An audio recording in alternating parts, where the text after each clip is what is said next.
Hi, welcome to Beef Cattle Institute's Ask the Experts, where our experts answer your question. I'm Brad White, and with me today is Dr. Brian Lubers, Food Animal Therapeutics here at Kansas State. Hi, Brian. Hi, Brad. And Dr. Philip Lancaster, Beef Nutritionist, also at Kansas State. Hi, Philip. Hello, Brad. Well, on BCI Ask the Experts, we find the right experts to answer your production questions. So if you have a question, you can send it to us at bci@ksu.edu, and our format is I'll ask each expert the same question. They get a chance to respond, and they can earn up to 10 points based on the quality of their answers. This is your week, Brian. You can do it. I feel it. Okay. So let's get started with today's question, which is, I'm keeping replacement heifers this year. I need to sort through all my heifers at weaning and decide which ones I want to keep in the herd. What advice do you have for me? Brian, you're going to go first. I was going to defer to the second half. Okay. So actually, I saw a very interesting tweet a couple weeks ago about choosing animals that fit their environment. I think I may have tweeted it, but everything on Twitter is true. So when I'm looking at replacement heifers, one of the big criteria for me is going to be, how well are they fitting what I'm trying to do operationally. So if I've got resource limited, I may try to choose to phenotypically more efficient animals. Everybody's interested in reproduction, so reproduction needs to be part of it. But I'm trying to match up body size to environment. Excellent. I totally agree. And I think good to go back to the resources and how well they match. Also good to quote yourself and use that as a reference.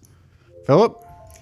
Well, I think a couple criteria are to pay attention to is age and weight. Age-wise, the older heifers are more likely to reach puberty before breeding season. And so those heifers are top candidates to pick, but you had to keep track of calving dates to do that very well. And then also weight.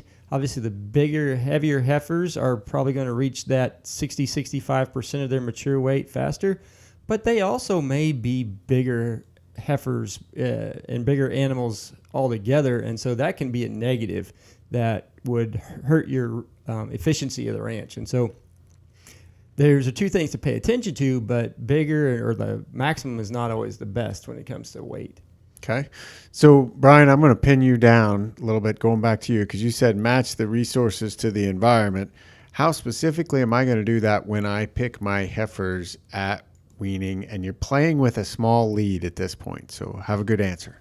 Okay.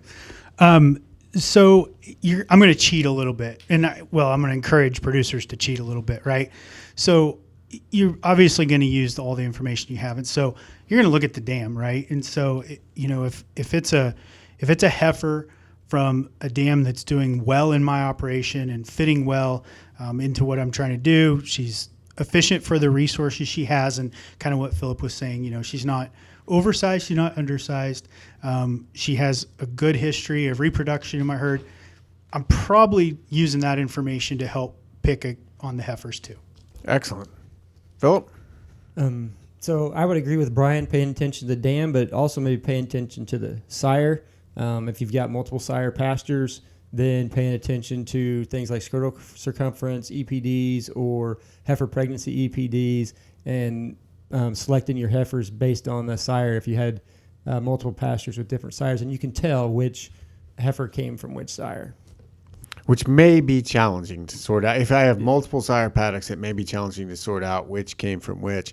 I like the points that you guys brought up, the overall theme, trying to match those heifers to the environment with some of the key criteria as age and weight. One of the things, Philip, you brought up, potentially I don't want always the biggest, but I have to know at weaning what the biggest is relative to her age. So tracking things, if I really want to plan this well, I need to start tracking at birth, follow them through, and ideally put myself in a scenario. Brian, I liked your point. The more information I have, the better off I am relative to sire, dam, any future consequences. So tallying up the scores, Brian, you ended up eking it out with, you had 8 and Philip had 7.5, which we've never had a half point before, and I'm not even sure how he got that. So if you have any questions, comments, you can certainly email us in the future for future episodes at bci@ksu.edu.